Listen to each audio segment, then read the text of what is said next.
అందరికీ నమస్కారం అండి. అందరూ బాగున్నారా? నేనైతే బాగున్నానండి. మీరు కూడా బాగోవాలని కోరుకుంటున్నానండి. మామిడికాయ కొబ్బరికాయ పచ్చడి చేస్తున్నానండి. అది ఎలా తయారు చేస్తున్నాను చూడండి.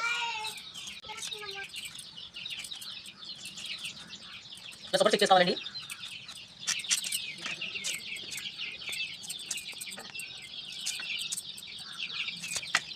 ఇలా మొక్కలు కోసుకోవాలండి.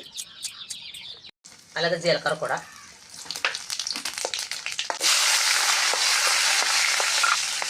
ఇలాగే ఎండుమిర్చి వేద్దాం. 4 కాయలు. కొబ్బరికాయ పచ్చడి చేస్తున్నానండి. ఇదిగో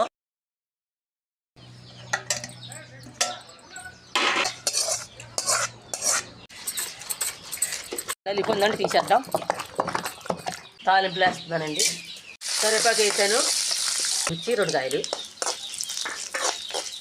బిగించేద్దాం. ఈ వీడియో కానీ మీకు నచ్చినట్టు ఉంటే లైక్ కొట్టి